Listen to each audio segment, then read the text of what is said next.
Hello, my name is Antonio Urquizar Herrera.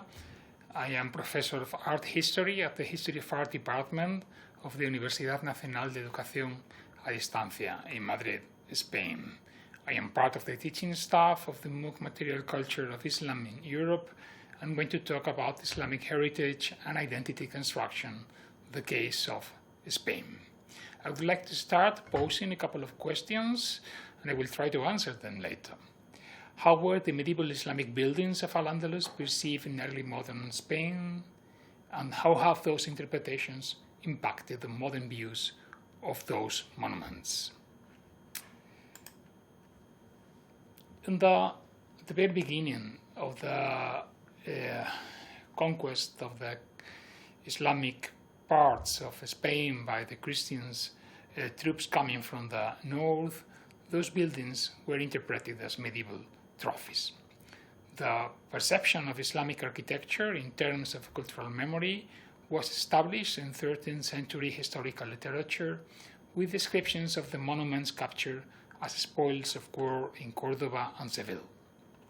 This textual response was perpetuated in the narratives of the conquest of Granada, trophies that evidenced the victory of Christian Spain over Islam.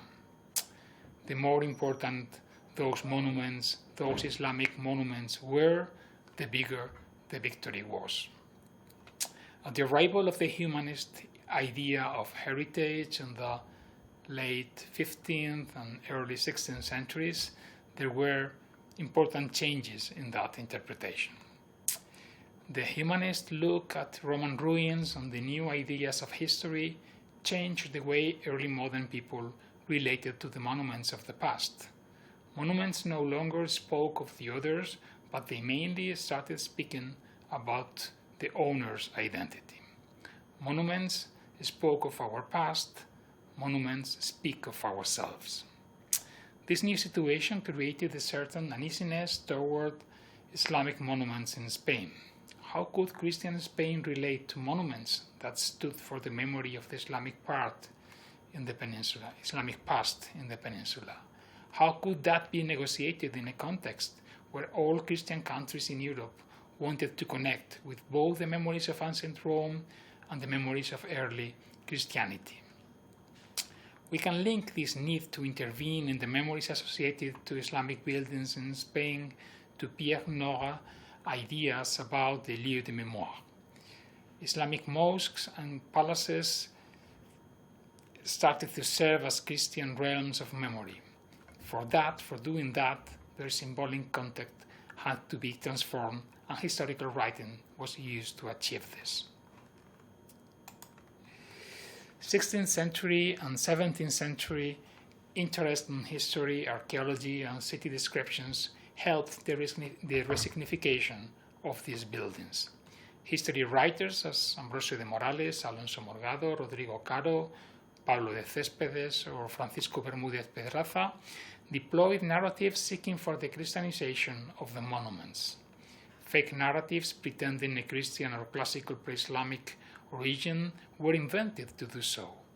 In many cases, they were pretending that those Islamic buildings, as the Tower of the Giralda in Sevilla, as the Mosque of Cordoba, or even the Alhambra Palace, had Phoenician or Roman origins. There were connections to the Christian martyrs that died under Roman ruling or under Islamic ruling in Andalusia. That happened in Cordoba, in Seville, in Granada, but also in many historical accounts related to minor Islamic remains in other cities. Also, subsequent interconnections between local, national, and ecclesiastical histories favored a further reading that turned Islamic trophies into antiquarian evidence of ancient Christianity in the peninsula. The integration of Islamic monuments in the history of Christian Spain was pursued by all these means. Proof of the significance of this early modern historiographical appropriation is that it involved in a variety of ways the most prominent antiquarians and historians that were active in Spain in that period. It also identified these Islamic buildings as core evidence to be used in the debates that shaped the early development of archaeology and had a central role in the controversial historical debate that arose concerning the origin of the nation and its ecclesiastical history.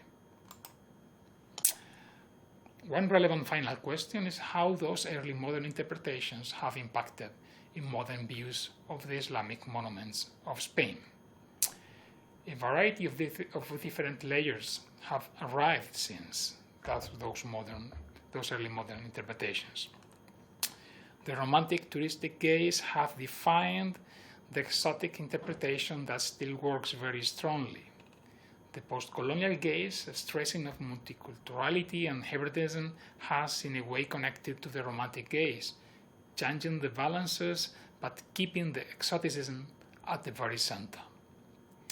That seems to be quite a difference from the early modern interpretations we have seen before. However, the situation is not that different. Identity, otherness, and belonging keep being at the very center of the interpretations. And the early modern ideas about the Christian nature of these Islamic buildings have not vanished.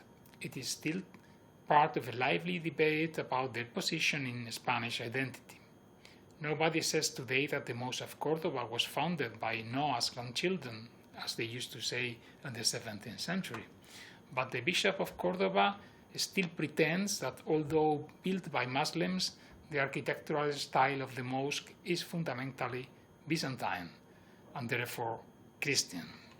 Something similar could be said in relation to the term mudéjar, which is one of the most successful artistic labels in contemporary art history.